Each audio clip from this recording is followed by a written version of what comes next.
Hiya folks, I'm Judd, professional astrologer, and these are my astrological forecasts for each sign of the zodiac for the month of November 2013. Please excuse my dishevelled appearance. I'm literally back in the UK for less than 24 hours so far after a 6-week tour of North America. However, I assure you, I am sharp. Enjoy. And this is the astrological forecast for the world for November 2013. This is my global forecast.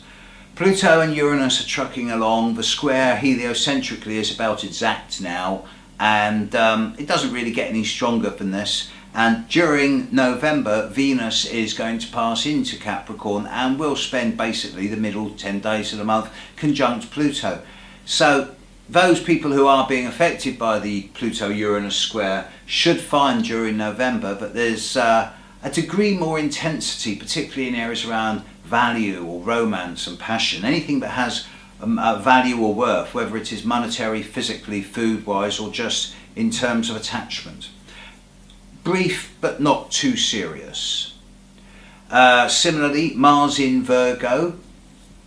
No, not really a problem. Actually, I'm quite liking Mars in Virgo. So I'm not worried about Venus and Mars, and I'm not too worried about Uranus-Pluto either. Similarly, Neptune in Pisces, doing its business, standing still, moving forward, and Chiron in Pisces also, he's in quite a good place. The big planets, or the outer planets, Chiron, Uranus, Neptune, Pluto, plus the two personal gender planets, Venus and Mars, they're fine. Doesn't leave much, you'd think. What's nice is that Jupiter's standing still in Cancer.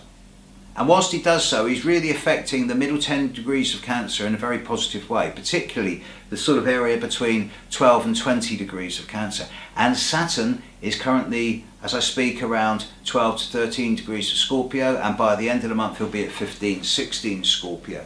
So there's this ongoing trine between Jupiter and Saturn that's happening. And that's making for something that's perhaps bringing a much greater accountability, transparency and structure into some of the business affairs. I can't see the ongoing divide between the fat and the rich and the poor and the thin becoming sustainable, and it does seem as if now the balancing is beginning to take place. And this is becoming more and more amplified by A, the Sun's movement into Scorpio, B, the fact that the karmic North Node that deals with both purpose and to an extent in Scorpio retribution, big word, are all there, and Mercury retrograde. The Mercury retrograde in Scorpio is going to continue until November the 10th. So globally, all this Scorpio energy at the moment, all the outpouring.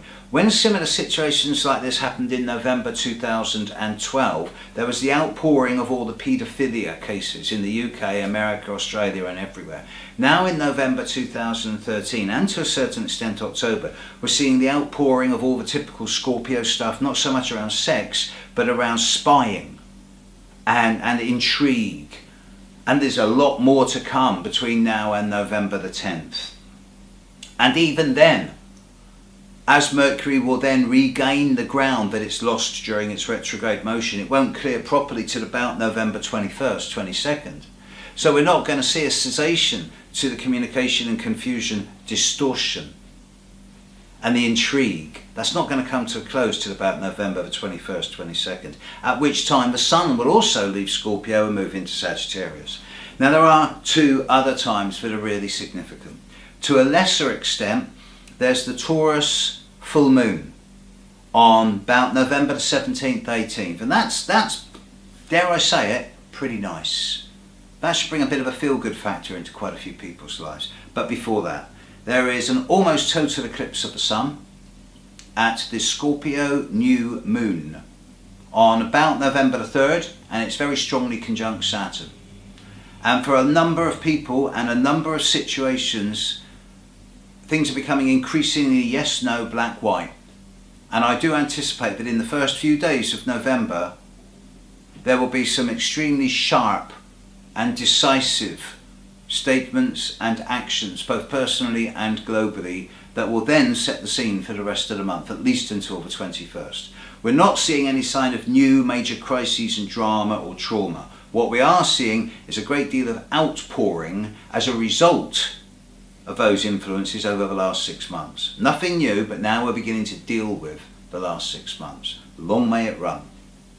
If I were dealing with the planet Earth as an individual now, I'd be saying, as far as November 2013 goes, planet, have a really strong detoxing and purifying month.